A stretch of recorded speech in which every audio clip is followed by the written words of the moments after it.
What's going on, everybody? Josh Carter here, One Objective Bass Fishing. Today's video, we're going to be talking about some of the biggest mistakes I see when people get into kayak rigging. When they first buy their kayak and they want to go ahead and start decking it out. They've been watching videos and researching and all that stuff, and they're ready to throw parts at it. But there's a lot of big mistakes people make, so we're going to go over that, so stay tuned.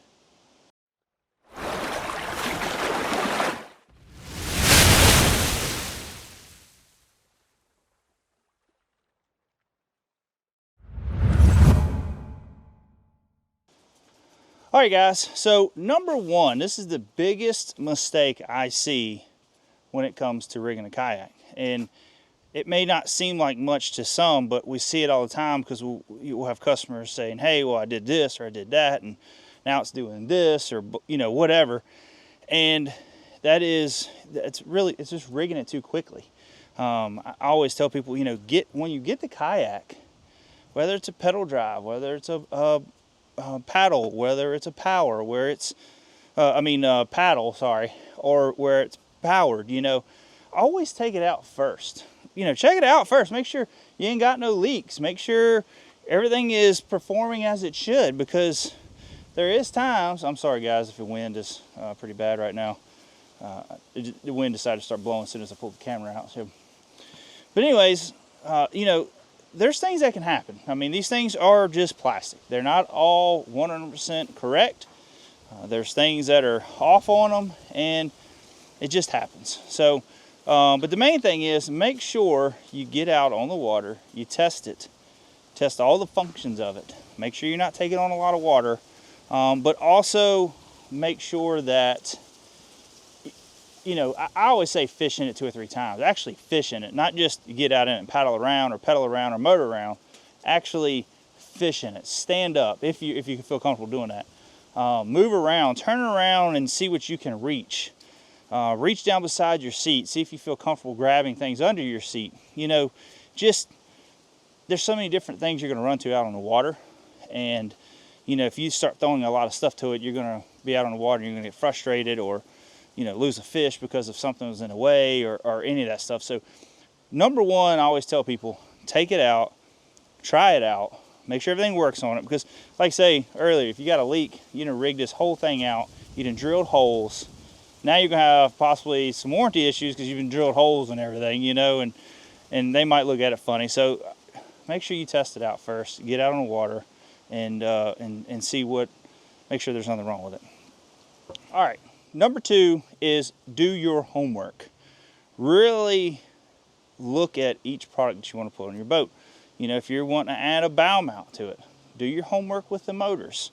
See what's out there. See what will work best for your situation, for your kayak. I always tell people too, before you can buy a kayak, if you plan on rigging it with a motor, really go out there and do some research before you even buy that kayak, and make sure that that kayak is even able to have a motor, because we get a lot of customers wanting us to rig, you know, 10-foot boats or a 12-foot boat, and some boats are great for it. Some are too narrow for certain setups, some are too short for certain setups. So, you know, really do your homework, check out what boat you want, but also when you get the boat, when you get the kayak, really do your homework. You know, if you're going to add fish finders, do your homework. If you're going to, if it comes to adding pedal steer, do your homework. Really research everything for these kayaks before you go in and start throwing a lot of stuff at it, because you could be disappointed, or you spend a lot of money on something that you didn't even need. Some of these companies have big policies on, you know, return policies and all that stuff, and you can't return it back, so you're stuck with the product. So the biggest thing is do your research, make sure that this product is even going to work on your kayak. Make sure that you're gonna, you know, feel comfortable with that on your kayak. You know, go on, there's so many Facebook groups and Instagram pages. Just go on there and ask people. I mean, there's a lot of people that'll tell you what will work, what won't work, what they've tried, what they haven't tried. It's just a lot of information out there that you can do before you start throwing a lot of parts at this. I've seen people throw, you know, go buy a motor that was completely the wrong motor. You know, they might bought a saltwater motor, which is fine lengthwise, but they'll buy some super long shaft one, or, you know, just they'll buy too big a pound thrust motor for their kayak, and or they'll buy the motor and then they'll buy too small of a lithium. So anything you do when it comes to rigging these kayaks, it's just like a bass boat, or if you're into fixing up cars, one thing can affect the other thing, you know. So always do your research, make sure you're getting the right parts, and that way it'll save you a lot of trouble in the end and a lot of heartache and all that stuff. All right, number 3 is don't add a motor yet. And the reason why I say that is because we get a lot of people asking, hey, you know, should I go with the bow mount? Should I go with the rear mount? Should I go do both? You know, should I add a center motor? Should I, you know, it's so many different motor setups out there that it could really blow your mind, really, you know. But the main thing is trying to keep it as simple as possible. So the reason why I say don't add a motor yet is figure out what you're going to fish first. Are you going to fish, first off, are you fishing tournaments? Next is, are you fishing mainly lakes? Are you mainly fishing reservoirs? What are you fishing? Because that dictates a lot on what kind of motor you want to run. If you're fishing reservoirs, a bow mount is great. A rear mount is great. The only thing about a rear mount, sometimes if you plan to stand up and fish, it's hard to be, you know, it's hard to control it while you're standing up with a rear mount. With a bow mount, you can stand up, you can put it on like a heading mode, you can go down the bank and throw baits for a while and be hands-free.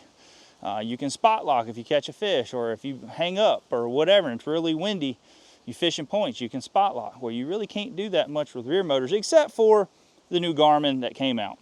It's a little different because if you spot lock in the rear of the boat, you know, a lot of times it's probably going to want to swing around. I haven't had a lot of experience in that, but I know that people have been putting these motors on the rear and trying to spot lock, and it kind of turns them away. So if the wind's blowing at you and you want to have it spot lock, you can cast into the wind, said it's turning around. Now the other thing is too, if you're fishing a lot of shallow rivers, like for here we got the James River and all that stuff, some spots are really deep. You get certain spots where it's been dammed up, that upper area is deeper, you can go with a bow mount. But if you're getting behind the dams, you're getting into rapids, it's a lot of shallow water, you're really going to tear up a bow mount because it's going to try to fold it up under your boat, whereas a rear mount will kick up and all that. So that's the biggest thing when it comes to motors is just making sure you get the right setup, because these motor setups are expensive. I mean, by the time you add a motor, you know, you're looking at $1,500, and then by the time you add either a 12 volt or 24 volt system battery and wire and all that stuff, it can get pretty pricey. And then all of a sudden you're like, oh man, I don't hardly use it because I'm fishing the river all the time, or I'm fishing this all the time, or it don't work for me. So don't add the motor just yet. Get out, fish in it. Really think about where you're going to want it, where you're going to be fishing at most of the time, and then go from there on figuring out which motor you want. And then that goes back to, so number 2 is doing your research. All right, number 4 is going to be think about the weight. So when you're starting to rig these kayaks out, first off, you want to check the weight recommendations for your kayak. Some kayaks, you can add a lot of weight to them. Some of them, you cannot.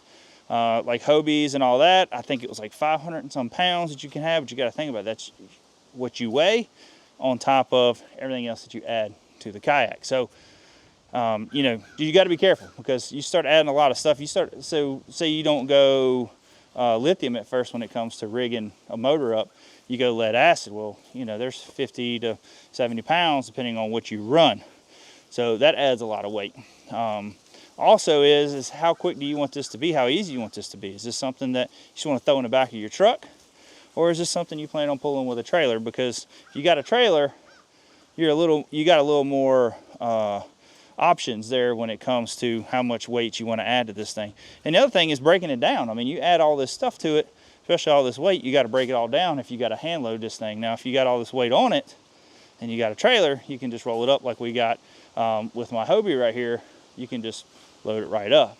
So, but there's things you just got to think about when it comes to rigging it, because weight's a big deal. I mean, you don't want to be having to tear this thing down if you got a pile load of stuff on it, because it eventually wears on you and you're like, I'm tired of kayaking, because it's so much work to get it put in the water and it's so much work to get it out of the water. So don't go crazy with it if you don't have to.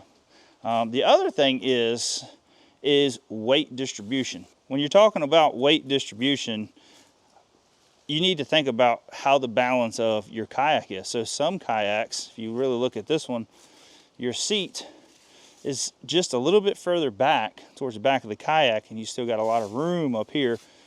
So you can add a little bit more weight up front here. You can also, the thing about the Hobie PA14, like this one, it's a wide boat. It can accept a lot of weight. So you can really go crazy when it comes to rigging depending on how much you weigh.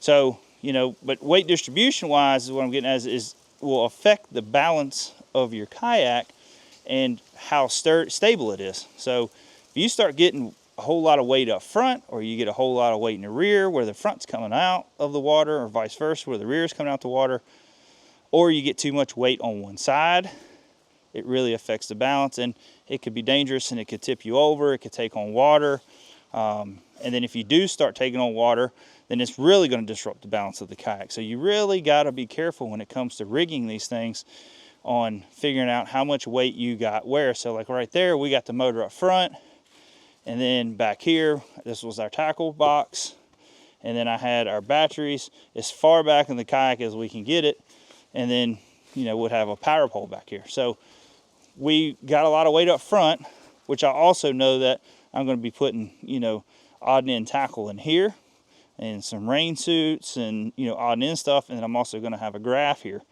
which if you notice, I've got the graph center. If you wanted 2 graphs, you could go off each side. Now I will tell you the reason why I talk about weight distribution, how important it is we used to have a smaller Garmin on this side and a Humminbird on the other side, a 12-inch Humminbird with a 9-inch Garmin. And then on that side, I had the 360 box. So we had 360 on the Humminbird, and just all that weight on one side, just looking at the kayak, it was tilting. Even sitting in the kayak, I could feel it kind of leaning that way. So it made me uncomfortable. I didn't like that setup that much. I'm nothing towards Humminbird or the 360, just the way I had it set up, I didn't like that too much. Now, if I'd had maybe 212 side by side, it might have balanced it out just a little bit better. So, but also, keeping tackle under the seat, that's where I like having some of my tackle. And then I'll have some extra stuff in the back there that I may need, or my lunch or whatever. And then my rod holders. So, but that's the main thing when it comes to weight distributions. You just don't want to have it too far to the left or too far to the right. I like everything centered. I like trying to balance a kayak out the best I can with everything centered.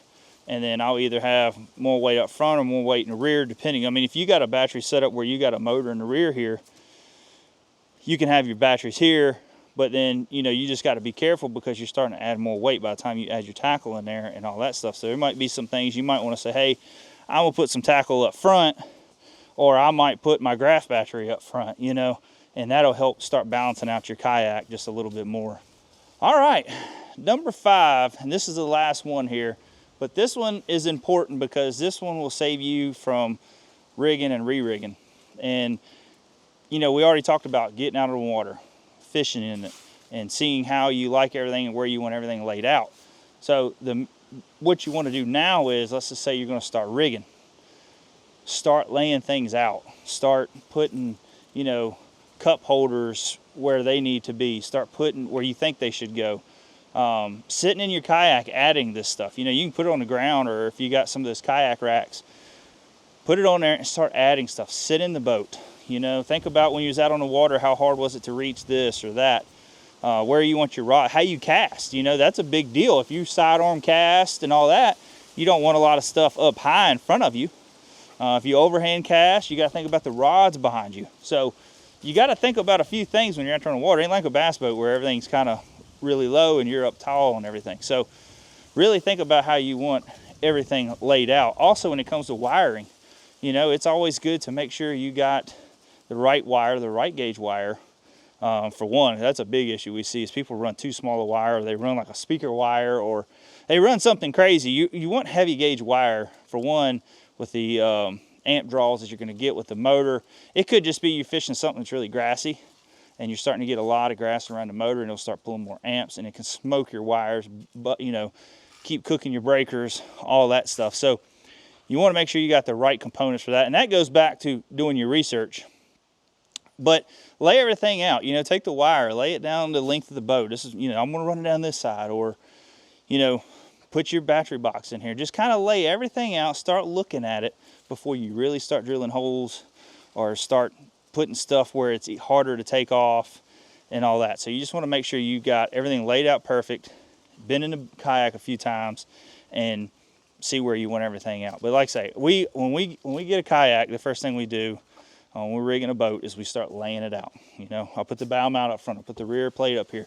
We start laying things out, kind of getting a vision on how it's going to be, and if we want to say, hey, we're going to run into this issue if we run the wire this way, or if we put the rod holders right here, or any of that stuff. So just start laying it out. Anyways, guys, I hope that helps you out a lot when it comes to getting your kayak and getting it rigged out. Now, we have other videos on our YouTube channel on how to do certain things, adding bow mounts, adding rear mounts, you know, rigging boxes, all that stuff. We got videos for that. So I really wanted to lay this one out for you guys and just kind of show you what are some big mistakes we see, because we get a lot of boats that we rig and customers started rigging it and then we see some of the mess they have, or they had somebody else rig it for them, or they'll just put all this stuff on it and they've never been in the boat. We rig it out for them completely, and then they get out there and they call us and like, hey man, I don't know if I like how this setup is. I think maybe we need to change it up a little bit and move some weight around. It happens, and a lot of that's because, you know, nobody wanted to take it out and try it out and see where they want everything. So, but I hope this video helped you out with it. If it did, please hit the subscribe button, hit the like button. Also comment down below if I missed something, or if there's something else that maybe, you know, you hear guys talking about when it comes to rigging kayaks that you think is a big mistake as well. Add that down in the bottom as well. This kayak here, this Hobie, is for sale. So if you are interested in buying a rigged out PA14, it's got lithium batteries from Amped Outdoors. It's all wired up. It's got a tackle compartment with rods, or rod tubes. We got some of the Hobie accessories. We do have the I got a Yak cup holder on there with a One Objective kayak caddy. It's got the underseat storage. It's got lights, bow mount motor.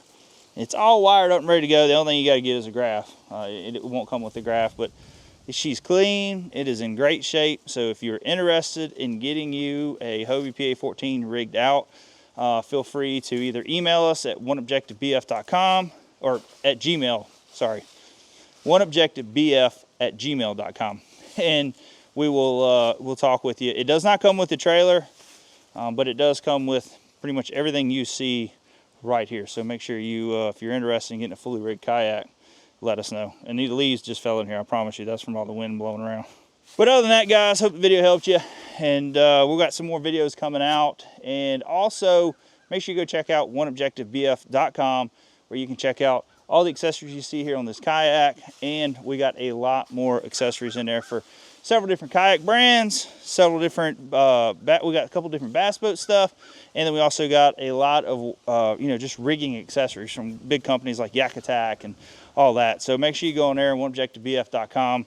Check it all out, and I think we'll have a little bit of something for you on there. So other than that, guys, we'll talk to you later. See you.